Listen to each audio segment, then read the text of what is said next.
Si l'histoire nous laisse des traces, ces supports de mémoire se font parfois rares.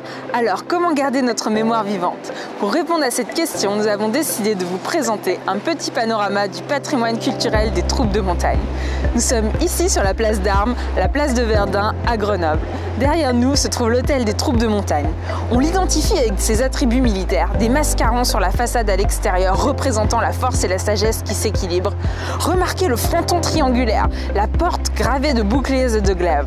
Plus haut, sur le site de la Bastille, le musée des troupes de montagne. Et encore plus haut, caché mais bien présent, le mémorial des troupes de montagne sur le mont Jalard. Mais les lieux que nous allons découvrir se trouvent en bas, dans le centre historique de la ville de Grenoble.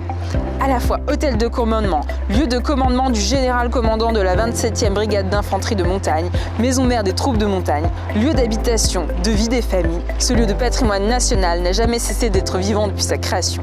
Cet hôtel a accueilli de 2004 à 2009 le musée des troupes de montagne qui est à la Bastille depuis.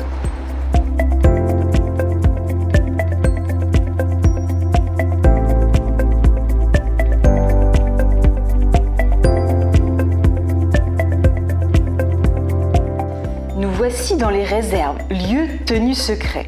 Tout soldat de montagne, pour évoluer dans ce milieu spécifique montagnard, doit avoir un équipement particulier afin d'atteindre les sommets et les crêtes à l'exercice comme en temps de guerre. Ce musée conservatoire technique unique conserve ces équipements anciens et modernes qui ont équipé les troupes de montagne de 1888 à nos jours. Pour prendre soin de ces collections, nous avons une équipe dévolue à la gestion et à l'entretien de ces objets. On les appelle les régisseurs de collection. Avec leurs blouses, leurs masques et leurs gants, nous allons leur rendre visite. Dépoussiérage, inventaire, recherche sur les objets, voici leur travail.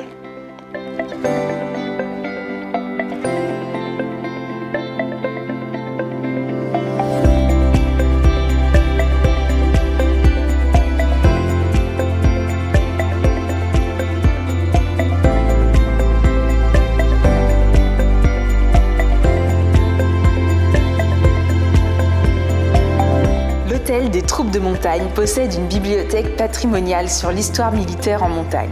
Elle conserve des pépites d'histoire. Des personnages prestigieux ont dédicacé certains ouvrages. Les plus anciens remontent même au XVIIe siècle. Actuellement, elle est remise en place pour une prochaine ouverture aux chercheurs en 2021. Les salons d'honneur de l'hôtel ont gardé leur âme et leur style d'origine. Le message politique militaire est clair. Vous êtes ici dans un lieu militaire et impérial. La brigade s'attache à conserver ce lieu unique dans la région. Les horloges vont à nouveau faire entendre leurs carillons et les jardins retrouveront leur flamboyance végétale.